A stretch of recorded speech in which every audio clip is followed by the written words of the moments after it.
दोस्तों, बुजुर्गों, नौजवान साथियों, अस्सलाम वालेकुम वरहमतुल्लाहि वबरकातुहू। साथियों, आज मैं आपको दिखाऊंगा चंद्रशेखर ने एक ऐसा बयान दिया जो उन्होंने कहा है कि हम लोग हिंदू मुस्लिम में क्यों बटे हैं और आखिरकार मुसलमानों को क्यों तंग किया जा रहा है।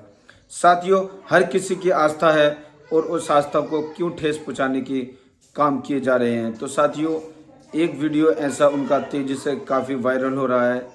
चंद्रशेखर ने कहा है कि आखिरकार मुसलमानों को क्यों परेशान किया जा रहा है, उनको नमाज पढ़ने क्यों नहीं दिया जा रहा है। तो साथियों, इस वीडियो के अंदर देखिए, और उन्होंने कहा है कि जब मुसलमान हिंदू जब कावड़ यात्रा करता है तो वो एडजस्ट करते हैं, तो आप लोग क्यों नहीं करते। तो चलते हैं, देखते हैं उनका बयान। इसका मैं उदाहरण देकर बताता हूँ आपको। और देखो, मुझे इस बात कहने में कभी कोई हर्ज नहीं होगा। अर्पित भाई, याद रखना मेरी बात को। आज कह रहा हूँ, ये जल है जल। मैं अपनी बात से फिर नहीं सकता हूँ। मैंने ये बात पूछी नेशनल मीडिया पे। अगर आप में से कुछ जितने लोग बैठे अपने किसी नेता से पूछे, पुराण में से किसी हैसियत का हो, अगर उसके अंदर हिम्मत हो तो सवाल मुझसे दिखाए जो मैंने पूछा। भाई, हिंदू धर्म की आस्था का, देश सबकी धर्मों की आस्था का सम्मान करता है। हिंदू धर्म की आस्था है, 10 दिन कावड़ चलता है, सारे होटल बंद होते हैं, अस्पताल बंद होते हैं। कई बार ऐसा होता है अस्पताल जाना होता है, लेकिन उनका साथ जा नहीं सकते, कोई और को जाते हैं, परेशान होते हैं। लेकिन क्योंकि उनकी आस्था को ठेस न पहुंचे और उनकी धर्म में कोई रिकॉर्ड ना, तो लोग सहते हैं उसको। सहते नहीं सहते।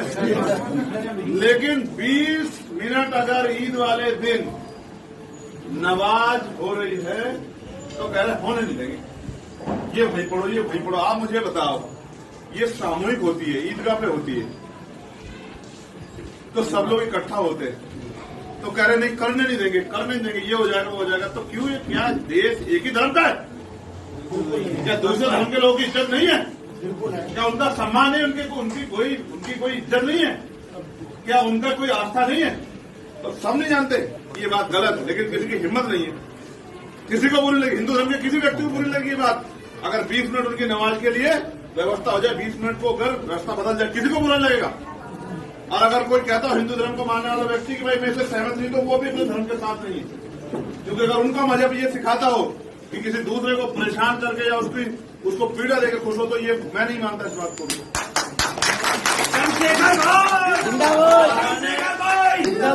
मैंने नेशनल टीवी पे बात पूछी, भाई आप मुझे बताओ मीडिया के साथ, क्या मैं गलत हूं? अगर आप इस तरह से किसी एक धर्म को टारगेट करोगे, सिख हो, जैन हो, बौद्ध हो, मुसलमान हो या बुद्धिस्ट हो, तो फिर मैं चंद्रशेखर आजाद चुप नहीं बैठूंगा। मेरी बात को आप याद रखना। जवाब मांगूंगा आपसे, टैक्स देते बराबर का टैक्स देते। कब तक सहते रहेंगे हम लोग? हमारे नेता नहीं बोलते थे, इसलिए हम पे जुल्म बढ़ रहा, तो इसलिए सबको दिक्कत है। साथियों, अभी आपने सुना होगा चंद्रशेखर साहब ने जो कहा है, बिल्कुल वो सही है। आखिरकार मुसलमानों को ही क्यों परेशान किया जा रहा है? क्या उनकी कोई आस्था नहीं है?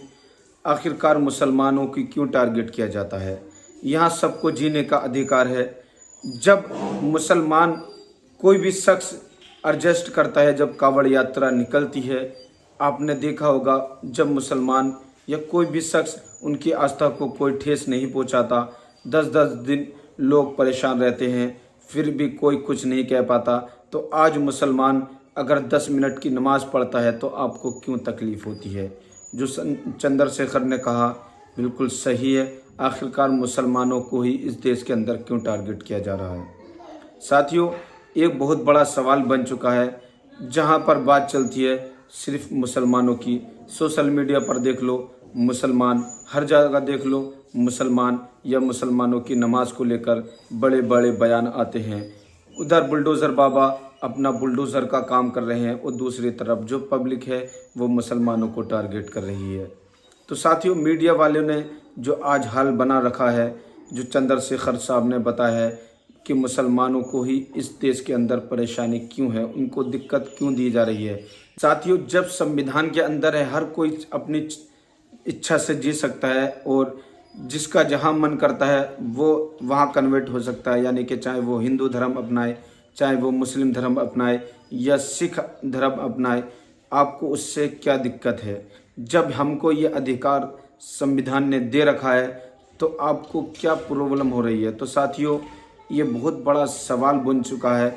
अगर मुसलमान कहीं पर नमाज़ पढ़ता है तो उसके ऊपर पाबंदी, अगर मुसलमान कोई काम करता है तो उसके ऊपर पाबंदी, आज सारी पाबंदियां जो हैं मुसलमानों पर ही क्यों लग रही हैं।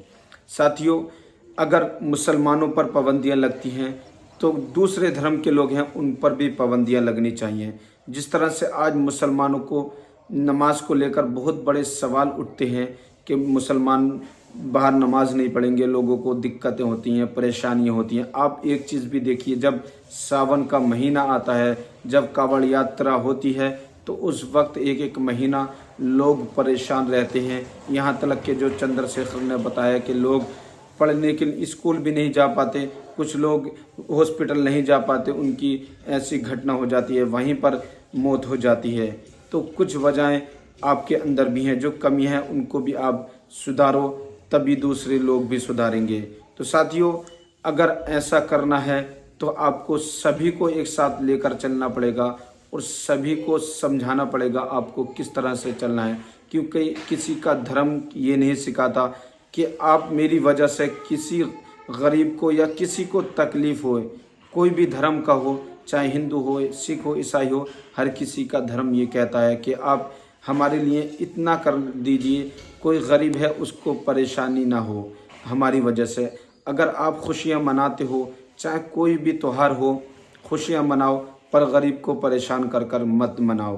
क्या आपको उससे कोई खुशी नहीं मिलेगी, आपको कोई फ़ायदा नहीं मिलेगा, बल्कि आप गुनाहगार हो जाओगे। तो साथियों, आज की मेरी वीडियो कैसी लगी मुझे कमेंट करके ज़रूर बताएं। फिर मिलते हैं नेक्स्ट वीडियो में। अल्लाह हाफिज़।